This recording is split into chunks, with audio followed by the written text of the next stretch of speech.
मैं मधुकर बर्नवाल, ठीक है? आपका इस चैनल में वेलकम करता हूँ। आज जो बच्चों मैं बताने वाला हूँ क्लास 8 का है फैक्टराइज़ेशन चैप्टर से 14.1 एक्सरसाइज़ है, ठीक है? Find the common factors of the given terms. मान लो पहला जो क्वेश्चन है, ठीक है? जिसका कि कॉमन फैक्टर निकालना है वो है 12x और 36। तो मैं इसका कॉमन फैक्टर्स कैसे निकालूँगा? सबसे पहले मैं क्या करूँगा, इधर 12 लिखूँगा, ठीक है? अब इसका फैक्टर करो पहले। 2 6 जा 12, 2 3 जा 6, ठीक है? हो गया। अब देखो अब नहीं होगा, अब होगा भी तो 3 से होगा तो 3 1 जा 3 तो 1 आएगा, सेम 3 ही आएगा, तो अब इतना ही रहने देंगे। तो यहाँ लिखेंगे क्या हम 12x is equal to 2 into 2 into 3, ठीक है? ये हो गया 12 का फैक्टराइजेशन, इंटू ये x है तो इंटू में x कर देंगे, ठीक है? ये आ गया 12x का। अच्छा, तो आप देखो कॉमन फैक्टर निकालने में मैंने 12x का निकाल लिया है, ठीक है? 2 इंटू 2 इंटू 3 इंटू x आया, ठीक है? अब निकालना है सेकेंड वाले टर्म्स का 36। तो 36 को भी निकालो आप, 36, ठीक है? इसको निकालो। तो सबसे पहले सबसे छोटा से 2 से स्टार्ट करते हैं। 2 1 जा 2, 2 8 जा 16, फिर 2 से दीजिए, 2 9 जा 18, ठीक है?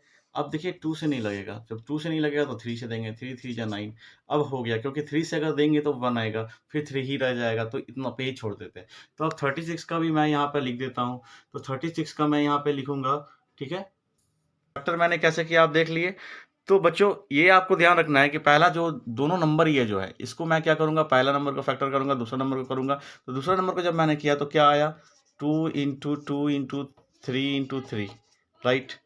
तो अब ये जो आया, अब आप देखो कॉमन फैक्टर, तो लिखिए कॉमन फैक्टर, ठीक है? फैक्टर्स ऑफ 12x एंड 36 क्या क्या होगा। तो देखो 2 इसमें है, इसमें है, 3 इसमें है, 3 इसमें है, x इसमें नहीं है, ठीक है? तो सिर्फ 2 और 3 हो जाएगा common factor, right? Common factors of the given terms क्या हो जाएगा, तो 2 और 3। तो 2 इंटू 3 यानी कि 6। तो ये हो गया मेरा आंसर, राइट बच्चों? ठीक है, आपने देखा। अब मैं यहाँ पर सेकंड क्वेश्चन फिर बनाऊंगा। सेकंड क्वेश्चन, ठीक है? सेकंड क्वेश्चन हमारा क्या है कि 2y और 22xy, राइट?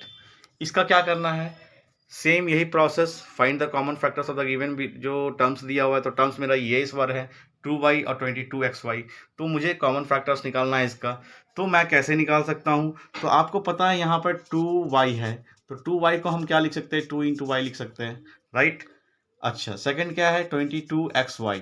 तो इसको हम क्या करेंगे, इसको हम 2 इंटू 11 करेंगे तो 22 हो जाएगा, into x into y, right? अब देखो कॉमन क्या आ रहा है, 2 आ रहा है, y आ रहा है, बस। तो लिख देंगे कि common factors of 2y and 22xy is 2 and y। तो 2y का मतलब क्या हो गया, 2 into y is equal to 2y। तो ये आंसर हो गया, ठीक है? तो आपने देखा कि कैसे मैंने इसका कॉमन फैक्टर्स निकाला। सबसे पहले एक का निकाला, फिर दूसरा का निकाला, और फिर कॉमन फैक्टर्स लिख दिया कि इन दोनों का कॉमन फैक्टर्स क्या आ रहा था, 2 2 दोनों में है, तो ये हो गया, y y दोनों में है तो y हो गया, ठीक है? तो इस तरह से निकलता है बच्चों, ठीक है? कॉमन फैक्टर्स यदि निकालना रहता है। तो आपको यदि क्लास मेरा अच्छा लग रहा है तो प्लीज़ सब्सक्राइब कर दे मेरे चैनल को। Thank you so much.